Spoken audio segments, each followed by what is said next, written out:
ठीक है 14। तो 14 क्वेश्चन क्या कह रहा है अभी, एक्स स्क्वायर माइनस 7 मॉडुलस में। देखो बस ये क्वेश्चन डराते हैं, कोई दम नहीं होती इन क्वेश्चन में ना। आपको ये लग रहा होगा कि ऐसा मैंने कोई क्वेश्चन नहीं कराया, देखो कराने लायक ही नहीं है पहली बात तो ये क्वेश्चन है ना, बड़े सिंपल से होते हैं। तो क्या दिक्कत हो सकती है आप लोगों को यहाँ पे इस क्वेश्चन में, मेरे को मालूम है। पहली दिक्कत तो ये क्वेश्चन ही शायद आप देख के डर गए होगे कि ये क्या है पता नहीं, है ना। तो मैंने आपको एक बात बता रखी थी कि आप सिर्फ मॉडुलस को देखा करें, इसको देखा करें मॉडुलस को। तो मॉडुलस कहाँ है, सिर्फ यहाँ पर है। अपन इसको जीरो पुट करेंगे तो एक्स की वैल्यू जीरो ही मिलेगी आपको सीधे की सीधे। तो आपका जो केस बनेगा ना वो सिर्फ जीरो पे बनेगा, तो जीरो से छोटा और जीरो से बड़ा, और कहीं तो मॉडुलस है नहीं है तो और कहीं केस नहीं बनाने अपने। जहां मॉडुलस होगा उसी से केस बनेंगे, ये आपको ध्यान रखना है। ठीक है, तो बस क्वेश्चन आधा तो यहीं पे निपट जाता है। तो केस वन आपका हो जाएगा भाई एक्स लेस देन जीरो, और केस टू हो जाएगा आपका क्या भाई X greater than equal to zero. यहाँ पे तो ऐसी कोई प्रॉब्लम है नहीं है कि नहीं लेना जीरो, है ना। जहाँ पे पिछले वाले क्वेश्चन में था कि 4 नहीं ले सकते इसलिए 4 पे ओपन लगा दिया था अपन ने। ठीक है, डिवाइड में था ना इसलिए। इस बार अपन जो डिवाइड में उससे बाद में निपट लेंगे। जीरो तो है नहीं है ना डिवाइड में, क्या जीरो रखने पे जीरो बन जाए, ऐसा तो है नहीं। तो चलो देखें, अब अपन लोग यहाँ पे जीरो से छोटी कोई भी वैल्यू लेते हैं। जैसे मान लो मैंने ली -1, तो मॉडुलस के अंदर -1 रखोगे तो नेगेटिव ही आएगा, तो मॉडुलस हट के माइनस के साथ सॉल्व होगा। तो x square minus minus plus का 7x प्लस 10, और अपॉन में जो है ना ये आप देख सकते हो ये x माइनस 3 का होल स्क्वायर का फॉर्मूला है कि नहीं। तो मैं डायरेक्टली x माइनस 3 का होल स्क्वायर लिख देता हूँ लेस देन जीरो। इनके फैक्टर करेंगे ऊपर वाले के, मैं डायरेक्ट लिख देता हूँ, इसके फैक्टर आएंगे x प्लस 5 इंटू में x प्लस 2 एंड अपॉन में x माइनस 3 का whole square and less than zero. ठीक है, ये आपको -5 देगा, ये आपको -2 देगा, और ये आपको क्या देगा भाई 3 देगा। अपन इन नंबर को इंक्रीजिंग ऑर्डर में जमाएंगे, सबसे पहले सबसे छोटी वैल्यू, उसके बाद उससे बड़ी वैल्यू, फिर उसके बाद में उससे बड़ी वैल्यू। तो अल्टरनेटिवली साइन चलेंगे, लेकिन पावर 3 मतलब जो 3 मिला जिससे उस पर पावर क्या है, इवन है। अब इवन पावर का आपको कंसेप्ट पता है कि साइन चेंज ही नहीं होता। तो यहाँ पे प्लस, तो 3 पे पावर जो थी वो इवन थी, तो ये भी प्लस आएगा, साइन चेंज नहीं होता। फिर अगले में तो सब पे ऑड है, तो हर एक पे साइन चेंज हो जाएगा, माइनस एंड अगेन प्लस। तो हमें चाहिए भाई जीरो से छोटा, जीरो से छोटा मतलब नेगेटिव, तो नेगेटिव आपका ये रहा, मतलब -5 से -2, और इक्वल नहीं है मतलब ओपन ब्रेसेस आएगा, मतलब कोई क्रिटिकल पॉइंट नहीं लेना है। ठीक है, अब अपन लोग कॉमन सॉल्यूशन लेंगे, तो इसका और इसका कॉमन सॉल्यूशन यही खुद है। जीरो से छोटा लेना है, तो ये जीरो से छोटी वैल्यू तो है, या अब लाइन खींच के बताऊं या समझ जाएंगे बाकी के लोग, बताओ क्या इसका और इसका कॉमन क्लियर है या सॉल्व करके बता दूं। समझ गए सर। समझ गए ना, जीरो से छोटा तो जीरो से छोटा आ ही रहा है। अब क्यों अपन बच्चों की तरह हर क्वेश्चन में सॉल्व करते लग जाए ना। ठीक है, तो ये पिता और पुत्र का कॉमन सॉल्यूशन यही खुद, पुत्र आ गया आंसर आपका, डायरेक्टली समझने लग जाओगे ना। आगे देखते हैं, तो कॉमन आपको ऐसे लाइन बनानी हो तो मैं ऐसे लाइन के भी बना के भी करा सकता हूँ, चाहो तो आप कर लेना, यही खुद आएगा जैसे पिछले वाले में आया था।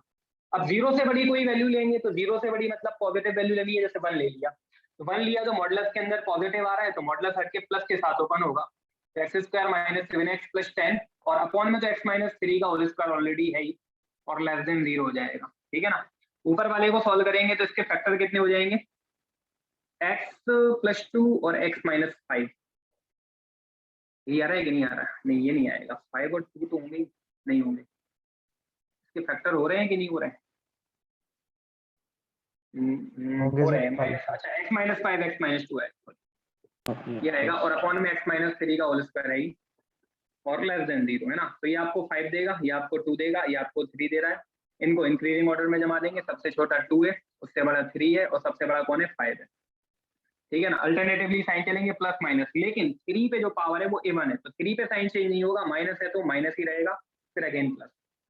ठीक है, मुझे चाहिए जीरो से छोटा मतलब नेगेटिव, तो ये रहा आपका नेगेटिव, मतलब 2 से 3 यूनियन 3 से 5, ये हो जाएगा आपका केस 2 का आंसर। तो इसका और इसका कॉमन सॉल्यूशन यही खुद है। जीरो से बड़ा चाहिए क्या, ये आंसर जीरो से बड़े हैं, तो यही खुद आ गया कॉमन सॉल्यूशन। हमेशा ऐसा नहीं होता, ये ध्यान रखना, आप लोगों ने देखा भी था पहले, वो तभी हो रहा है तो ठीक है, काय को फालतू में एक्स्ट्रा दिमाग लगा के सॉल्व करें। तो बस हमारा फाइनल आंसर हो जाएगा केस 1 यूनियन केस 2। आगे करूं या कर लोगे, कर लेंगे नहीं सर। होगा कर लेंगे, ठीक है, ठीक ठीक ओके। ठीक है, और कुछ पूछना है, और कोई डाउट। चलो एक काम करना, बाकी लोग जिन लोगों ने नहीं लगाए आज और लगाओ, मैं कल मॉर्निंग में मॉडुलस के डाउट सॉल्व कराऊंगा, उसके बाद मॉडुलस की बात नहीं होगी, ये ध्यान रखना, क्योंकि बार बार डाउट करो तो टाइम वेस्ट होता है। ठीक है, तो आप लगा लो आज, जितने लोगों ने लगाया। मॉर्निंग में बस फाइनल डाउट है मॉडुलस के, ठीक है। उसके बाद में फिर अपन लोग कल लॉग के डाउट करेंगे इवनिंग वाली क्लास में। कल लॉग खत्म हो जाएगा, मॉर्निंग में क्लास में खत्म हो पाएगा जाके। अच्छा, अब एक चीज और मेरे को बताओ फटाफट, कितने लोगों को इंक्रीजिंग जो फंक्शन पढ़ाया था उसमें दिक्कत है? किसी को दिक्कत हो तो बोलो, मैं पढ़ा देता हूँ। या फिर आपने लेक्चर देख के शायद उसको कवर कर लिया हो तो फिर पढ़ाने की जरूरत ही नहीं। इंक्रीजिंग फंक्शन जो मैंने मॉर्निंग में पढ़ाया था उसमें दिक्कत है क्या? दोबारा रिपीट करना है? रिपीट कर दीजिए सर एक बार। कर दूं? चलो ठीक है। देखो, वो इसलिए पढ़ाना पड़ रहा है क्योंकि देखो इंक्रीजिंग और डिक्रीजिंग जो है ना वो साइन ऑफ इनइक्वालिटी पे डिपेंडेंट है ना। अब जब लॉग की बात हो ही रही है तो मैंने सोचा क्यों ना यहीं पे निपटा दें। लॉग फंक्शन में मुझे मेहनत नहीं करानी पड़ेगी, है ना। ठीक है, फंक्शन और काफी लेट कहानी भी है। ये जो मैंने आपको चैप्टर बताया सारे कंप्लीट होने के बाद फंक्शन पढ़ेंगे। वैसे तो देखो फंक्शन जो है ना, कुछ जो चैप्टर्स होते हैं, जैसे ट्रिग्नोमेट्री है, उसके जस्ट बाद पढ़ लेना चाहिए। लेकिन आपके एनडीए में जो कैलकुलस है ना वो इतना इंपॉर्टेंट रोल प्ले नहीं करता। इसी वजह से मैंने फंक्शन को जो है ना वो थोड़ा सा डिले कर दिया। वो कैलकुलस इंपॉर्टेंट नहीं है, कैलकुलस पे डिपेंडेंट कौन होता है? वही फंक्शन, है ना। फंक्शन के बिना अपन लोग कैलकुलस नहीं कर सकते, तो इस वजह से मेरे को रोकना पड़ा थोड़ा सा। चलो आगे देखेंगे अब। तो इंक्रीजिंग फंक्शन, ठीक है, आराम से समझते हैं। थोड़ा सा आप लोगों ने पहली बार देखा होगा इसलिए अजीब लगा होगा। 12th में तो ये पूरा चैप्टर है increasing function and decreasing function, पूरा चैप्टर भरा हुआ है, है ना, अपने लिए 12th में। लेकिन यहाँ पे मैं बिल्कुल बेसिक्स का ज्ञान आप लोगों को दे रहा हूँ। इंक्रीजिंग फंक्शन क्या होता है? एक्स इंक्रीज करने पे अगर वाई भी इंक्रीज हो रहा है तो इंक्रीजिंग फंक्शन है, या फिर एक्स डिक्रीज करने पे वाई भी डिक्रीज हो रहा है तो ये इंक्रीजिंग फंक्शन होता है। बहुत ही शॉर्ट में मैंने इसकी डेफिनेशन बता दी, और भी होती है डेफिनेशन, है ना। तो ये सबसे सिंपल डेफिनेशन है। इंक्रीज मतलब अप, है ना, अप अपर साइड एरो जाएगा, तो डिक्रीज मतलब डाउनवर्ड डायरेक्शन में एरो जाएगा, ठीक है ना। तो एक्स इंक्रीज करने पे अगर वाई की वैल्यू भी इंक्रीज हो रही है तो ये इंक्रीजिंग फंक्शन है, और अगर एक्स डिक्रीज करने पे वाई भी डिक्रीज हो रहा है तो भी इंक्रीजिंग, मतलब सेम साइन होने चाहिए, ठीक है ना। ग्राफ बनाया था मैंने आपको मॉर्निंग में। ग्राफ तो बहुत सारे बना सकते हैं, इस तरीके का मैंने ग्राफ बनाया, ठीक है। मान लेते हैं वाई एक्सिस है, ये आपकी एक्स एक्सिस है। मैंने जैसे कि बताया था कि मान लो ये x1 कोई एक पॉइंट है। अच्छा, पहले तो आप ये समझ लो कि ये है क्या। जैसे अपन लोगों ने कोई स्ट्रेट लाइन पढ़ी होगी ना 10th क्लास में। आप लोग जैसे कोई पॉइंट देते हो कि 2,3, ये दे दिया आपने फॉर एग्जाम्पल 5,6, इस तरीके की आपकी कोई लाइन गई फॉर एग्जाम्पल मान लेते हैं। तो आप लोग क्या बोलते हो? ये हाइट क्या होती है? ये वाली चीज क्या होती है? 3 होती है। यहाँ से लेके यहाँ तक की डिस्टेंस क्या होती है? 3। और जो हाइट होती है वो क्या होती है? 3, सॉरी 2, उल्टा लिख दिया मैंने। ये 2 होगी, ये 3 होगी। ये जो डिस्टेंस होती है, जो पहला वाला जो पॉइंट होता है वो एक्स एक्सिस पे कितना ट्रेवल कर रहा है ये होता है, और जो दूसरा वाला पॉइंट है वो वाई एक्सिस पे कितना ट्रेवल करता है ये होता है। ये आपने पढ़ा होगा 10th में, और 11th में भी आपने थोड़ा सा जब स्ट्रेट लाइन पढ़ा होगा वहां पे देखा होगा, ठीक है ना। तो एक्स एक्सिस पे 2 चल रहा है, वाई एक्सिस पे 3 चल रहा है, तो 2,3 हो गया। यहाँ पर भी देख सकते हैं आप, जो पहला वाला पॉइंट है उसका मतलब ये एक्स की वैल्यू है, तो ये एक्स पे ट्रेवल कर रहा है 5, और वाई पे कितना ट्रेवल कर रहा है 6। तो ऐसे ही मैं आपको यहाँ पे बताना चाह रहा हूँ, मान लेते हैं कि x की कोई वैल्यू x1 है, और x1 उठा के ये अपन मान लेते हैं कि फंक्शन है आपका y equal to F of x.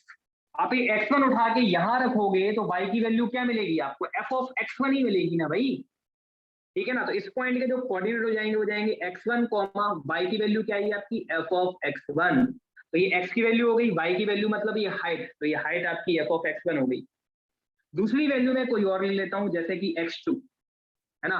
तो y की वैल्यू क्या मिलेगी आपको? आपने फंक्शन इसमें फंक्शन में x की प्लेस पे x2 रखा, तो y की वैल्यू क्या है यहाँ पे? x2 रखने पे f ऑफ x2 आ गई y की वैल्यू। तो आपका ये वाला पॉइंट ही हो गया x2 f ऑफ x2। तो x एक्सिस पे x2 चला तो y पे कितना चलेगा? f of x2। तो आप ध्यान से सुनना जो मैं बता रहा हूँ। अब इस डायग्राम में देखो, ये नेगेटिव डायरेक्शन में है ना, ये तो x1 छोटा है और x2 पॉजिटिव डायरेक्शन में, मतलब x1 बड़ा है, तो x1 लेस देन है x2 के। दिख रहा होगा डायग्राम से ही आपको। तो आप लोग खुद बताएं कि ये बड़ा है कि ये बड़ा है।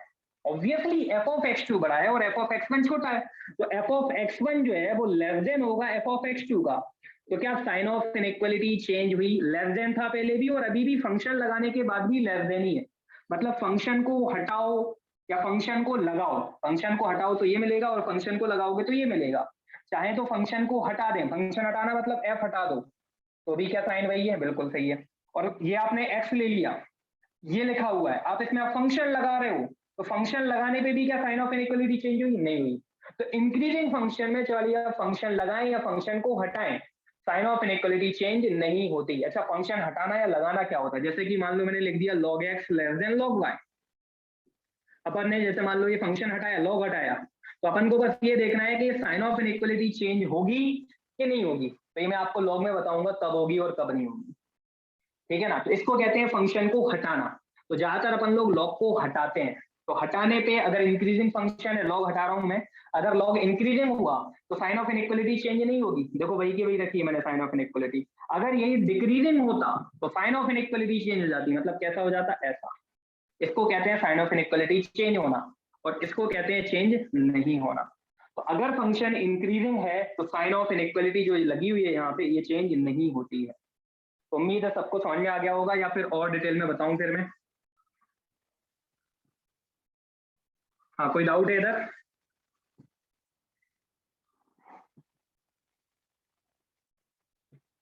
नहीं है तो ठीक है, आगे बढ़ते हैं। तो मैंने नोट डाल के लिखवाई दिया था मॉर्निंग में, in increasing function sine of inequality not change, एक भी मैंने भेज दिया था, वो आप लोग लिख लेना, ठीक है। अब नेक्स्ट चीज जो है ना, वो डिक्रीजिंग फंक्शन की बातचीत करते हैं। डेफिनेशन यही है, यही डेफिनेशन शॉर्ट में मैंने लिख दिया। डिक्रीजिंग फंक्शन, टाइम कम है तो अपने को कुछ इस तरीके से पढ़ना पड़ेगा, ज्यादा रामायण लिखेंगे तो कोई मतलब नहीं निकलता, मतलब तो वही निकलेगा जो मैं यहाँ पर लिखवा रहा हूँ। तो कम से कम लिखो और कम से कम चीजों में बहुत अच्छे से समझ लो, है ना। पढ़ने में भी टाइम नहीं लगेगा आपको, फटाफट एक बार देख लोगे पूरी चीजों को, सब समझ में जाएगा क्या क्या कहना चाह रहा हूँ। सबसे इंपॉर्टेंट लाइन तो यही है जो मैंने लिखवाई थी कि in increasing function sine of inequality not change. बस इसी की वजह से ये पूरी रामायण मेरे को बतानी पड़ी। डिक्रीजिंग फंक्शन क्या होता है भाई? डिक्रीजिंग फंक्शन में क्या होता है? लॉग तो मुझे लग रहा मॉर्निंग में स्टार्ट हो पाएगा भाई, थोड़ी थोड़ी तो यहीं पे चली जा रही है। अभी लॉग की खुद की थ्योरी भी है, वो भी समझानी पड़ेगी। देखते हैं कल होता है कि नहीं होता है, क्योंकि मैं फंक्शन का भी यहाँ पे पढ़ा रहा हूँ तो थोड़ा सा टाइम लगेगा। फंक्शन का इसलिए पढ़ा रहा हूँ क्योंकि देखो बीच बीच में लॉग का बहुत यूज होता है, अगर वो नहीं पढ़ाऊंगा तो बड़ी प्रॉब्लम क्रिएट होती है। अभी अपन लोग क्वाड्रेटिक पढ़ेंगे, वहां पे फिर से आ जाएगी यही वाली चीज, लॉग वहां पे भी मिलेगा आपको, ठीक है ना। ट्रिग्नोमेट्री पढ़ोगे फिर अगेन लॉग आएगा, हर हर चैप्टर में लॉग फंसेगा, ये ध्यान रखना आप लोग, ठीक है। तो देखें डिक्रीजिंग फंक्शन क्या होता है, एक्स को इंक्रीज करने पे वाई डिक्रीज होता है ना। और इसमें देख सकते हो आप एक्स की वैल्यू बढ़ा रहे हो तो वाई बढ़ता चला जा रहा है, देखो बढ़ता चला जा रहा है, तो डिक्रीजिंग वैसे ही दिख रहा है आप लोगों को। इसमें उल्टा होता है, एक्स को बढ़ाओगे तो वाई कम होगा, ठीक है ना, या फिर एक्स को कम करोगे तो वाई क्या होगा? बढ़ेगा। मतलब उल्टा होता है इसमें, एक को बढ़ा रहे हो तो दूसरा कम हो रहा है, या एक को कम कर रहे हो तो दूसरा बढ़ रहा है। मतलब यही डिक्रीजिंग फंक्शन की डेफिनेशन होगी। इसी को आप शब्दों में लिख दो भाई, है ना, वर्ड में, तो वो डेफिनेशन बन जाती है। अब इसका डायग्राम देखते हैं, इसमें क्या स्टोरी है। जैसे कि मैंने इसका डायग्राम कुछ इस तरीके का ले लिया, अब देख सकते हैं एक्स को बढ़ा रहा हूँ, वाई की वैल्यू नीचे आती चली जा रही है, मतलब कम होती चली जा रही है ना। तो यहाँ पे मैं एक पॉइंट ले लेता हूँ x1, मान लेता हूँ ये आपका फंक्शन है कोई y equal to F of X, ये graph y equal to F of X का है। ये x1 और x2 मैंने कोई दो पॉइंट ले लिए, x1 उठा के अपन फंक्शन में रखेंगे तो इस पॉइंट के कोऑर्डिनेट हो जाएंगे क्या? x1 एफ ऑफ x1 हो जाएगा भाई, है ना। x2 रखेंगे फंक्शन में उठा के तो इस पॉइंट के कोऑर्डिनेट हो जाएंगे x2 एफ ऑफ x2, ठीक है ना। देखो अब आप लोगों को एक चीज समझ में आ गई होगी, शुरू शुरू में आपको लग रहा होगा कि लॉग मैंने बड़ा सिंपल सा पढ़ाया। भाई देखो आपके सिलेबस में जितना है ना मैं उतना ही पढ़ाऊंगा, ज्यादा पढ़ाने का कोई मतलब नहीं है। नहीं तो मेरे दिमाग में तो अथार ज्ञान पढ़ा है, मैं सारा का सारा उठा के पटक दूंगा, आपकी तो हालत खराब हो जाए, है ना। तो अपन जेई का थोड़ी ना पढ़ रहे हैं। तो शुरू शुरू में हो सकता है कुछ स्टूडेंट को लगा होगा कि सर ने थोड़ा सा कम पढ़ाया यार लॉग में ना, तो मैंने बोल भी दिया था देखो जितना है उतना पढ़ो ना। अब आपको यहाँ पे समझ में आ गया होगा मॉडुलस में, और ये इंक्रीजिंग डिक्रीजिंग पढ़ा रहा हूँ, यहाँ पे आपको समझ में आ गया होगा कि हाँ भाई, है ना, मैं सब पढ़ा दूंगा, लेकिन आपके सिलेबस में जो है ना वही चीजें अपने को पढ़नी। चलो आगे बढ़ते हैं, ठीक है। नेक्स्ट, अब यहाँ पर देखेंगे अपन लोग कि भाई x1 जो है, ये तो समझ में आ गया होगा, ये तो वैसे ही उसी ग्राफ से ले लिया जो मैंने इंक्रीजिंग में बनाया था, सेम टू सेम स्टोरी रहेगी इधर, तो कोई डिफरेंस नहीं है ना। अब आप कुछ देखें, ये आपकी जो हाइट है ये एफ ऑफ x1 है, ये जो आपकी हाइट है ये एफ ऑफ x2 है, और डिक्रीजिंग फंक्शन है, डेफिनेशन से दिख ही रहा है। देखो x को बढ़ा रहे हैं मतलब आगे बढ़ रहे हैं, इधर x बढ़ रहा है लेकिन y नीचे आता चला जा रहा है, मतलब y की वैल्यू कम हो रही है, तो डिक्रीजिंग का ग्राफ है। अब देखेंगे यहाँ पे x1 जो है वो x की नेगेटिव डायरेक्शन में है, मतलब छोटा होगा, और x2 जो है वो पॉजिटिव डायरेक्शन मतलब x2 बड़ा होगा। तो x1 छोटा है x2 से, लेकिन अगर यदि अपन लोग देखें यहाँ पे, ठीक है ना, तो एफ ऑफ x1 जो होगा ना, उसकी हाइट देखो आप लोग कितनी है भाई, ज्यादा है, और एफ ऑफ x2 की जो हाइट है वो क्या है, कम है। तो आप लोग खुद देख सकते हैं कि एफ ऑफ x1 बड़ा है और एफ ऑफ x2 जो है वो क्या है, छोटा है। दिख ही रहा है बिल्कुल सीधा सीधा, देखो एफ ऑफ x1 बड़ा है और एफ ऑफ x2 छोटा है, तो F of x1 greater than है काय के एफ ऑफ x2 के। तो इसका मतलब ये साइन ऑफ इनइक्वालिटी क्या हो गई भाई, चेंज हो गई। हम यहाँ पर क्या लिखेंगे, इन डिक्रीजिंग फंक्शन, यही इंपॉर्टेंट लाइन है जो मैं लिख रहा हूं, इन डिक्रीजिंग फंक्शन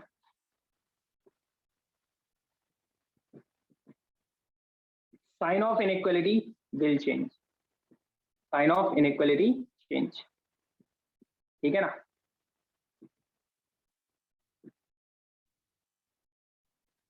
ठीक, नोट कर लें सब।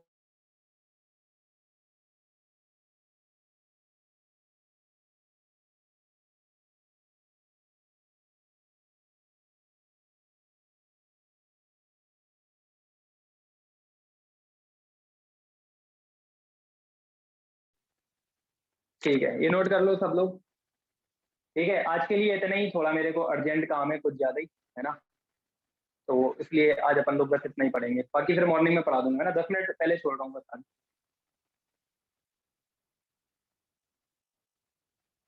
ठीक है, आज मैं सिर्फ 10 मिनट पहले छोड़ रहा हूँ, आज थोड़ा सा अर्जेंट काम है। ठीक है, ओके सर, कोई बात नहीं।